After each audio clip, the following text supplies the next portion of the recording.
Muy buenos días, muy buenas tardes, perdón, son 12:23 del mediodía, el día de hoy, sábado 18 del 6 de 2022. Estamos un grupo de la Universidad UPAU Antenor Orrego, de la Facultad de Ciencia de la Comunicación, tercer ciclo. El que les habla es Jean-Pierre Ibáñez Cruz, uno de los alumnos. También nos acompaña en este momento lo que es Darly Silopú, Owen Carrasco y yo hice Alzamora. Y también el invitado especial del día de hoy en esta entrevista está el señor Lucio Antonio Vázquez Sánchez, perdón. Así que le damos la bienvenida y bueno, antemano agradecerle por el tiempo que se ha tomado. Muy buenas tardes, señor. ¿Qué tal? ¿Cómo están? Buenas tardes. El agradecimiento es mío. Me contactaron a través de una de mis redes sociales para conversar hoy día a esta hora. Y bueno, yo los felicito por la iniciativa. Entiendo que son alumnos de Ciencias de la Comunicación, están estudiando en la Universidad Particular Antenor Orrego, un gran maestro, un filósofo, maestro del Grupo Norte, líder del Grupo Norte, o el padre del Grupo Norte. Y interesante porque son jóvenes a los que nosotros tenemos la obligación de establecer este tipo de diálogos para intercambiar ideas, opiniones, un poco con personas como yo de 70 años ya, de lo que nos ha correspondido vivir en el escenario político y la forma de comunicación que se ha dado desde aquellos tiempos, ¿no? Yo me inicié desde muy joven en el quehacer político a los 16 años, prácticamente ya en los finales de mis estudios secundarios, y como ustedes sabrán por los perfiles que han podido observar en mis cuentas del blog El Mochero Vázquez, donde escribo cada mes o cada cierto tiempo artículos relacionados con la política o con la vida del país. También me han encontrado de repente o pueden revisar mis cuentas en Facebook, en Instagram, en Twitter y en YouTube, en los que normalmente desarrollo siempre este trabajo, ¿no? Yo estudié sociología en la Universidad Nacional de Cajamarca, estudié Derecho y Ciencias Políticas en la Universidad Nacional Federico Villarreal. También hice estudios de extensión universitaria, como se llamaban en aquellos tiempos, pero que hoy los conocen como diplomados en la Universidad del Pacífico en Lima. Y luego he hecho dos diplomados internacionales también, uno en México, organizado por la Central de Trabajadores Mexicanos, y otro en Estados Unidos, en el Instituto George Mini Center, que es la Universidad de los Trabajadores de Norteamérica. Esas licencias o esos cursos o estas becas de estudio formaron para mí o hicieron en mí mirar con mucho más amplitud el tema social, ¿no? El tema humano. Muchas gracias. Claro, como usted dijo, ¿no? Así repartimos un poco de conocimiento, especialmente nosotros, que estamos en este camino, ¿no? De la ciencia de la comunicación para poder informarnos. Ya nos acaba de dar algunos datos específicos sobre usted. Me gustaría saber el significado del nombre que el día de hoy está usted como Mochero Vázquez, ¿no? Por ahí nos ha mencionado que también en su perfil está con ese nombre, ¿no? Y coméntenos un poquito sobre qué es lo que usted hace en el blog, en el perfil que nosotros hemos visto, que es en Instagram, ¿no? Coméntenos un poquito cuál es su trabajo y a qué se basa, ¿no? Sí. Bueno, el nombre del seudónimo de Mochero Vázquez es un seudónimo político. Tiene que ver con el lugar del que soy, con el pueblo al que pertenezco, a la cultura moche. Mis abuelos y mis bisabuelos y mis tatarabuelos, todos son mocheros. Entonces, ese amor, ese cariño por nuestra tierra, creo que es importante resaltarlo en cualquier parte y de diferentes maneras, ¿no? Si yo hubiera nacido en Lima, seguro, y fuera limeño en mis orígenes y en mis ancestros, de repente sería limeño Vázquez, ¿no? Pero asumí ese seudónimo o ese nickname como Mochero Vázquez, porque con ese seudónimo he hecho yo toda mi vida prácticamente, y mi vida de trabajo en el campo social, en el campo político, en el campo gremial, en la escuela, en el colegio, en la universidad, me han conocido siempre como mochero, como hijo de esta tierra, del pueblo de Moche.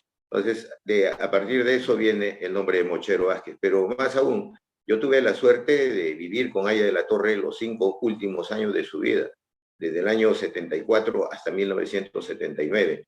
Llegué a vivir con él cuando tenía 22 años, ya estudiaba en Lima, en la Universidad Nacional Federico Villarreal, Derecho y Ciencias Políticas, había trasladado mis estudios, y todo por la cuestión política que se vivía en ese momento. Teníamos un gobierno militar, una dictadura militar, encabezada por Velasco Alvarado y luego culminada con Francisco Morales Bermúdez. Entonces, esa primera parte de mi vida, hasta 1979, estuvo ligada durante la juventud, la parte de mi juventud más importante, a Víctor Raúl Aya de la Torre.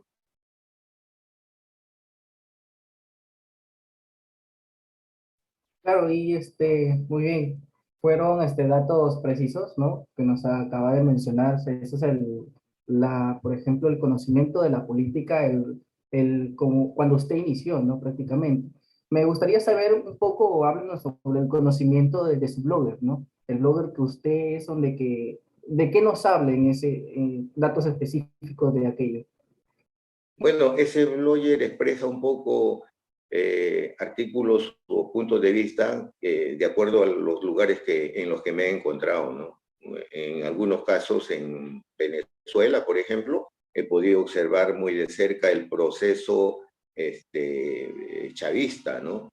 En Argentina un poco, pero por muy, muy corto tiempo, y en Chile también observar los procesos. Y producto de esas observaciones internacionales, he podido llevar a mi blog algunos artículos y algunas ideas de lo que me ha correspondido vivir en cada momento. Y luego, aquí en el Perú, relacionado estrictamente con la política y con la cultura, fundamentalmente con la política, en juicios, en análisis sobre la situación política que le ha correspondido vivir al país, pero también hago artículos de crítica a la institucionalidad del Partido Aprista Peruano, ¿no? Entonces, no es un blog eminentemente de adulación, sino es un blog eminentemente de crítica constructiva, ¿no? De lo que nosotros, los seres humanos, sean hombres, mujeres, jóvenes o veteranos, como en mi caso,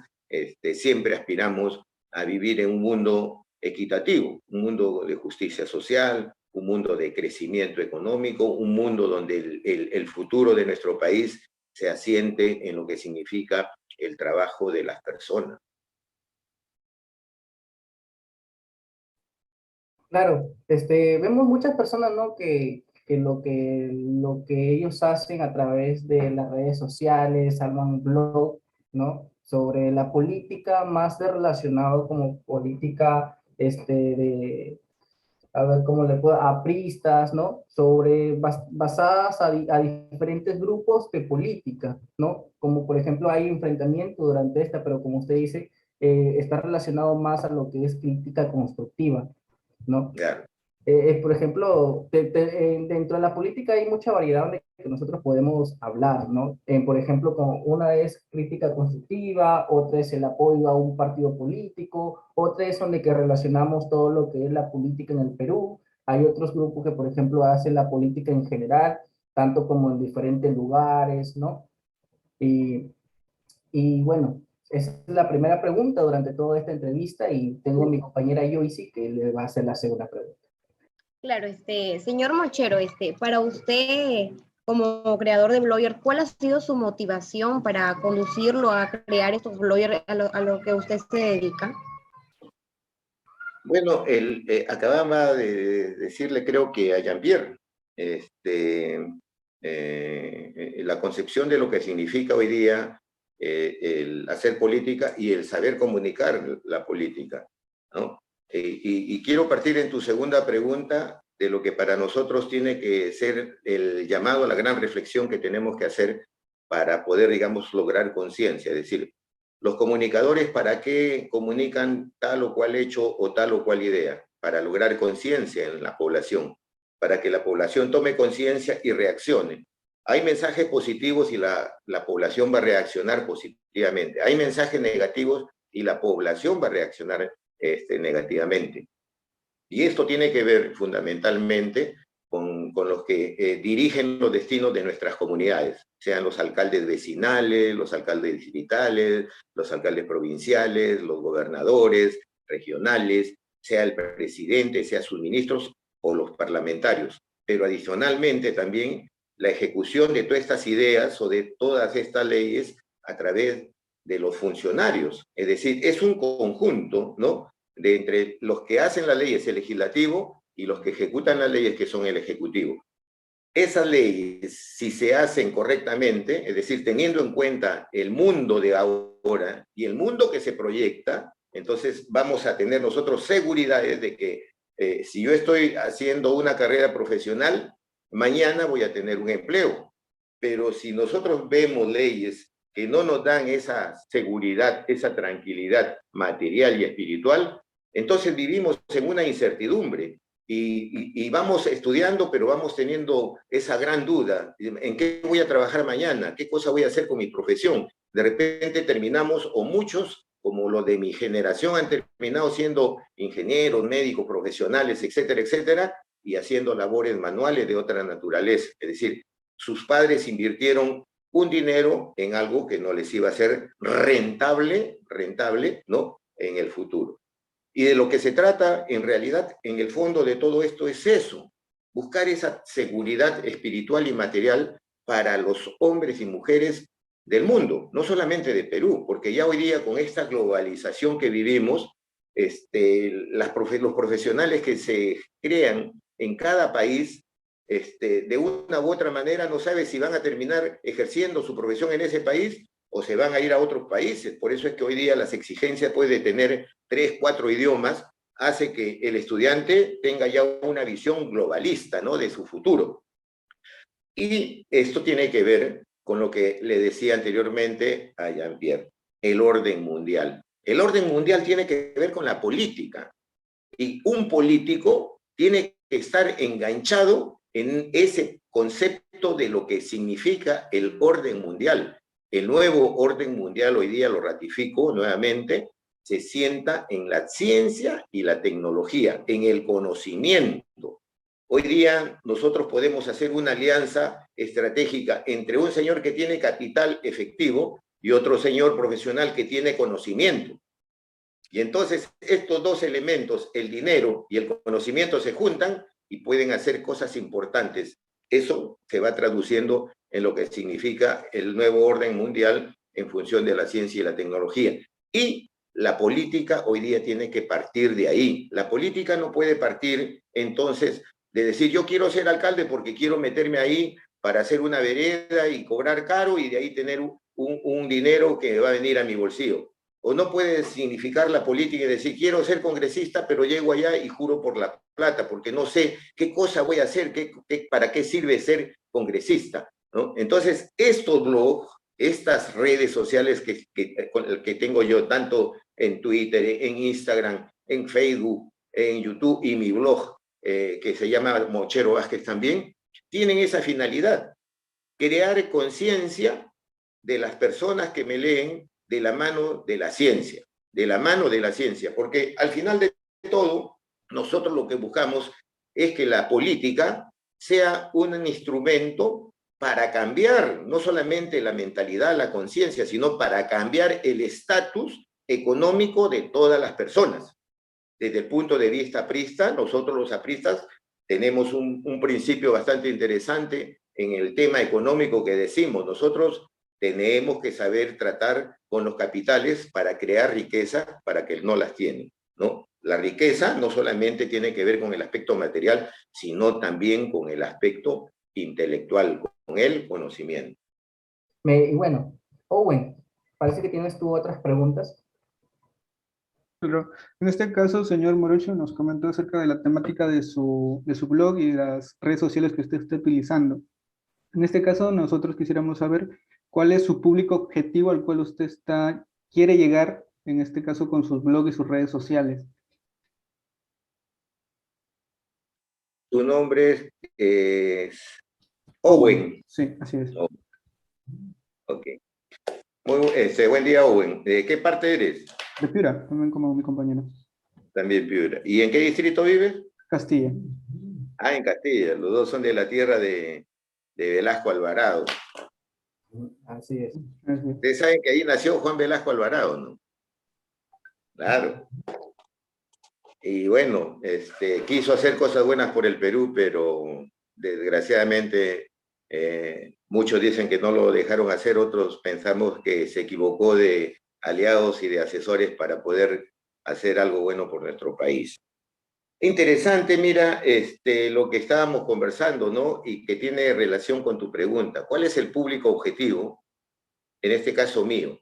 ¿A quién quiero llegar? Yo quiero llegar fundamentalmente a todas las personas, sean personas, hombres, mujeres, sean jóvenes, sean veteranos, pero fundamentalmente también me gustaría llegar a, estoy hablando de las suposiciones también, me gustaría llegar a los chicos de 15 a 17 años. Y les voy a explicar por qué. Porque un joven de 20 años, ahora, hacia arriba, ya más o menos tiene una idea concebida de lo que significa, por ejemplo, la realidad social y la realidad política. Y sobre eso arma un esquema de comunicación. Pero el comunicador, ¿qué cosa es? El comunicador es, entonces, un vendedor, una persona que vende una idea, que vende una propuesta, que vende un plan, ¿no? Que vende una ideología, que vende una doctrina. Como aprista, yo quisiera como aprista hago dos cosas. Uno, consolido las ideas y las propuestas con las personas de 40 a 60 años que ya han vivido y tienen un criterio y un manejo político. Es decir, que han vivido durante estas últimas décadas. Los chicos de 40 a 30 o a 25 a 40 son los chicos que han nacido en este tiempo, ¿no? De los 90, 2000, ¿entiendes? Y tienen también un concepto de lo que es la política. Por ejemplo, y los chicos de 15 hacia 20, por decir, son los chicos que todavía no están precisos en el concepto de lo que significa la política, la sociedad, ¿no? El problema social y sus consecuencias con el futuro, ¿no? de las personas. ¿Por qué digo esto? Por ejemplo, cuando nosotros hemos visto dos hechos concretos, hace el año 20 se desarrolló una marcha en todo el país a nivel nacional. Los promotores se quieren tomar los créditos, ¿no? Apropiarse los créditos, pero eso no tiene importancia. Lo que tiene importancia es el mensaje, por ejemplo, que dieron esas grandes movilizaciones en todo el país. ¿Y qué decían los chicos de 15 a 20 años? Que eran el 80% de las manifestaciones o el 70% de las manifestaciones. ¿Qué decían? Eh? Y lo vamos a decir así en los términos que ellos lo decían, porque creo que nosotros, los que hacemos un poco de comunicación, o los que hacemos política, etcétera, o los que estudiamos los temas sociales, tenemos que saber capturar esas expresiones, esas ideas y esos hechos, luego analizarlos y luego traducirlos y luego transmitirlos. Entonces, ¿qué decían estos chicos en Lima, aquí en La Libertad, en Lambayeque? A Piura no logré ir, en la segunda que se hizo. Pero decían lo siguiente: nosotros estamos cansados que a nuestros viejos, los políticos corruptos, los hayan estafado. Y con sus otras cosas más. Pero en esencia, ese era el eslogan como consecuencia de esa coincidencia de un desencanto de jóvenes que estaban en el año 20 entre los 15 y 20 años, o 17 y 20 años. Esos chicos con ese desencanto son los que mayoritariamente han votado por Pedro Castillo. y se han encontrado con una realidad completamente adversa, lógicamente por la falta de capacidad de acto de contrición, no lo dicen, no salen a la marcha, no salen a protestar, porque quizá un poco la vergüenza, ¿no?, de haber cometido un error, que no es un delito el que ellos hayan hecho así, pero ¿por qué tomaron esa decisión? Por eso es que yo creo que más vale tarde que nunca. Sí, yo tengo mis redes sociales que son bien críticas y bien duras con las cosas que no se están haciendo correctamente. Claro. En este caso le voy a dar paso a mi compañero Jean-Pierre para que dé la siguiente pregunta. Bueno, la siguiente pregunta es, no sé, usted nos podría dar unas recomendaciones para blog nuevo, ¿no? Para blogger nuevo. Recomendaciones que usted nos podría dar. Creo que hoy día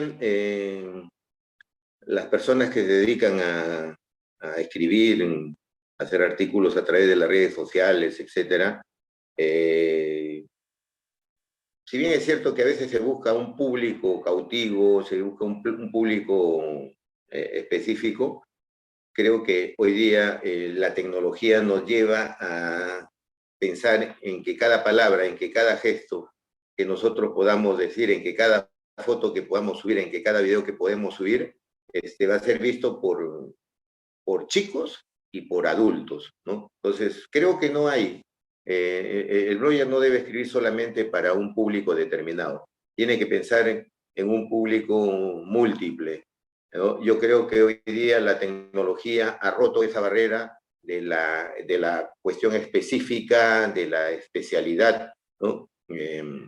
Claro, uno no puede hablar de ingeniería, ni de medicina, ni de cosas de esa naturaleza, ni de ciencias de esa naturaleza, porque no es el caso. Pero sí creo que, por ejemplo, las personas que quieren hacer tomar conciencia respecto a la situación política, al futuro económico, al desarrollo humano de nuestra sociedad, sí tienen que pensar en un público completamente abierto, ¿no? Claro, guardando siempre las formas del caso, porque hoy día hay que tener en cuenta que en el mundo existe ya, digamos, una legislación que te limita el uso del lenguaje, el uso de los gestos, ¿no? Y todo eso está penado. Y no es que te pongan una multa, sino que simplemente a través de la tecnología que está tan cada día mejor perfeccionada, inmediatamente te sacan del aire sin previo aviso, ¿eh? Entonces yo creo que en eso sí deberíamos tener bastante cuidado. Aprovechándole aquí, ya que usted, ya culminando nuestra entrevista, ¿no? Nos gustaría, por ejemplo, que usted finalmente nos dé una pequeña recomendación, ¿no? Tanto a nosotros que universitarios, ¿no? De la Facultad de Ciencia de la Comunicación, para poder nosotros tomar una buena decisión en las próximas elecciones municipales y regionales que ya se están aproximando. Una pequeña recomendación que nos podría usted dar. Mira, yo creo que de esta conversación han surgido cosas interesantes que ustedes mismos los han puesto sobre la mesa, ¿no? Por ejemplo, exigir.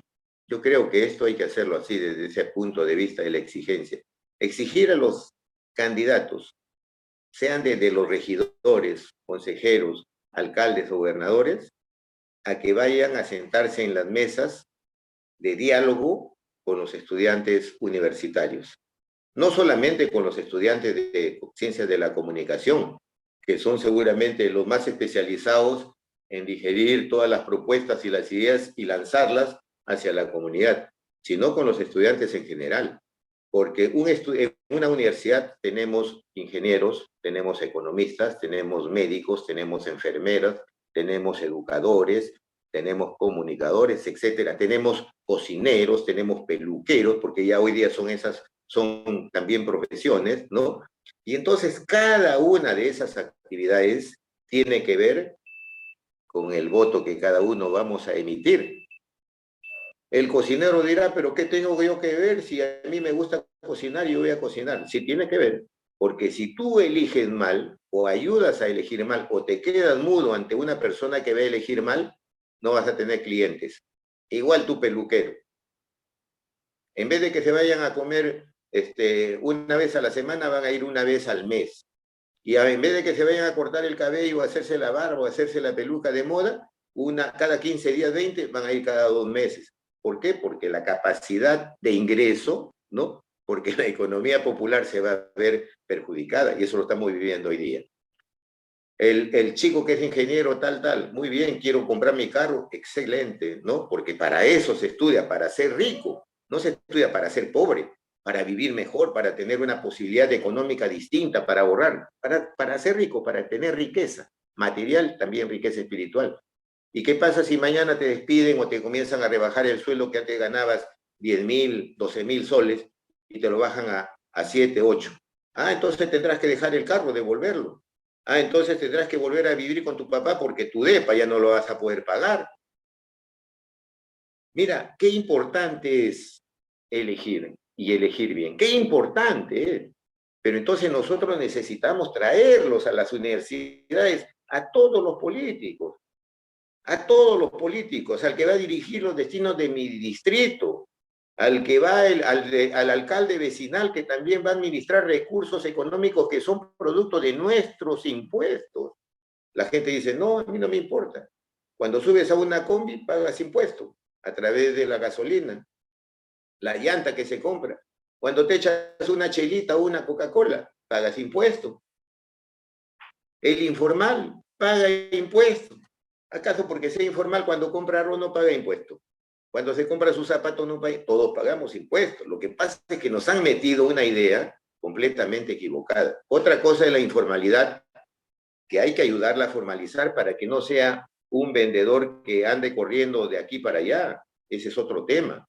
Pero él también paga impuestos. Entonces, y los políticos de dónde hacen obra, y los políticos de dónde ganan su sueldo, su dieta, etcétera, etcétera, de nuestro impuesto, compañero. Qué importante, de verdad. Entonces la recomendación es esa. Chicos, pila, vamos, juntémonos todos los compañeros de las universidades y hagamos un foro en donde vengan todos, no de mi partido, no, todos acá, que nos digan qué van a hacer. El alcalde de Castilla, el alcalde de Chumbivilcas, el alcalde de tal sitio, etcétera, etcétera, el alcalde de Moche. Vengan acá, a la universidad o a los universitarios, vamos a organizar un foro. Hay estadios, hay lugares donde van los estudiantes en la mesa, sin color político. ¿Por qué? Porque lo que se va a administrar son recursos económicos, recursos materiales, y necesitamos que esos recursos nosotros los pongamos en manos de gente capaz y de gente honesta, de gente honrada. Nuestro mal, vuelvo a repetirlo, hermano, es que nosotros no somos un país pobre, somos un país pobre en el sentido de los políticos pobres en valores, pobres en conocimiento, pobres en capacidad para hacer las cosas.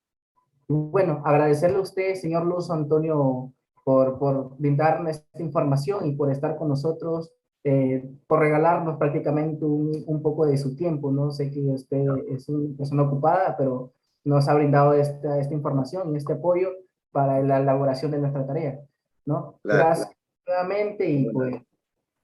Las gracias a ustedes por haberme dado también esta bonita oportunidad de intercambiar ideas, opiniones, algunas experiencias, dejar algunas ideas, algunos consejos.